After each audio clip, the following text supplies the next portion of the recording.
On m'a demandé de parler de la maltraitance dans les couples. Oui. Et quand on comprend le chemin de cette maltraitance, eh bien on comprend le chemin du monde. Parce que c'est ça, le regard de l'Indien. Alors, la maltraitance dans un couple commence par une dynamique, la possession. Tu es à moi. Et au début, c'est joyeux. Je suis tout pour lui ou je suis tout pour elle. On a l'impression que dès qu'on rentre, son monde s'illumine. Et chaque fois qu'on fait les choses comme il veut, on a l'impression d'être un roi ou une reine. Le début, tu es à moi. Si on regarde au niveau du monde, chaque fois qu'il y a un problème, c'est quand un pays dit cette terre, elle est à moi. Ça, c'est mon cousin, c'est de la même famille. On est ensemble, c'est à moi. Bien. La seconde étape, elle est très simple. C'est que quand l'autre, tout d'un coup, n'est plus tout à fait comme on voudrait, il faut lui apprendre qu'il ne peut pas se permettre ça. C'est une trahison, c'est une violence, parce que d'être à moi, c'est d'être comme moi je veux. Et donc, on montre la force. On va trouver le premier dérapage, une gifle, quelque chose comme ça, ou un enfermement, une force physique qui commence à faire peur. Bien entendu, après, on pleure, on dit oh non, c'est pas vrai, etc. Je voulais pas faire ça, regarde comment j'ai explosé, je tiens tellement à toi. Donc, mais je montre que je peux être dangereux physiquement. Regardez à l'heure actuelle, que ce soit en Ukraine ou à Taïwan, on commence à mettre autour toutes les armées. On dit, ah non, non, non, non, non, mais vraiment, je ne pense pas du tout à la taper, on dirait, hein, ou à le taper. Mais non, je ne pense pas du tout envahir ce pays, pas du tout. Je mets plus d'hommes, plus d'exercices, mais ce n'est pas pour les tuer. Je montre ma violence. Vous voyez, c'est pareil. Troisième étape. La troisième étape, elle est top, ce sont l'information.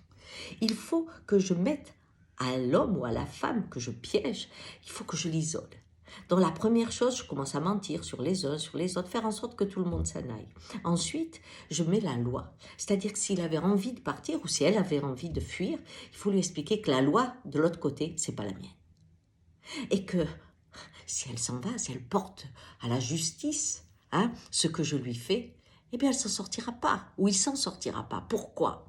Parce que moi, je suis au-dessus de cette loi. Je fais tout sauter. Je tue tout le monde, les enfants, moi, tout le monde. Je te retrouve où que tu sois. Je m'en fous de la prison. Je m'en fous comme tu mourras avant moi. Eh oui.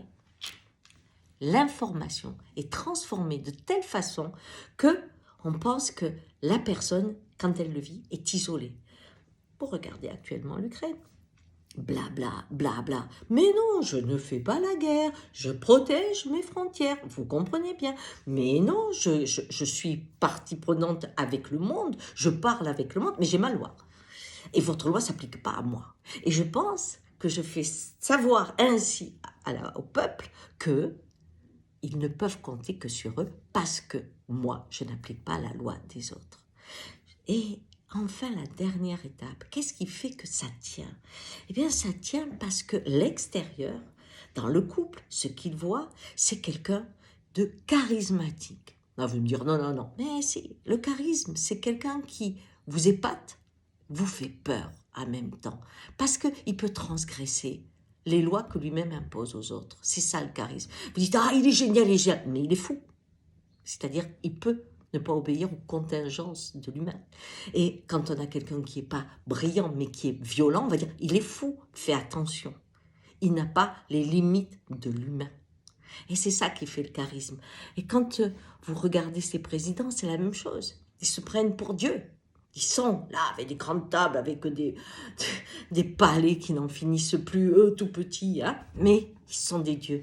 Et ce qui m'étonne, et ce que je voudrais vous partager, c'est que quand vous regardez la photo où Kadhafi est dans ce tunnel en essayant d'échapper, on voit que c'est qu'un homme. Quand on voit le couple Ceausescu, quelques heures avant de mourir, ils découvrent qu'ils sont que des hommes.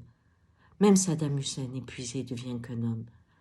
Quand ces géants redeviennent des hommes, on se dit, mais comment on a pu marcher là-dedans ? Alors aujourd'hui, il y a une marche de la liberté. Regardez où on en est de nos ingrédients. On met des murs pour nous protéger. On a des informations, on ne sait plus lesquelles croire. On a un jeu tout puissant au niveau des choix, comme par exemple pour le nucléaire. Regardez ce qui se passe. Et quand on voit qu'il y en a quelques-uns, et j'espère très nombreux, ont pris leur voiture pour aller devant la force, deuxième étape, eh bien, moi je les soutiens. Parce qu'on essaie, comme dans un couple, c'est dès le début qu'il faut faire attention. Après, il n'y a qu'une façon de s'en sortir, c'est de ne pas avoir peur de mourir. Et là, c'est l'ultime étape. Ciao.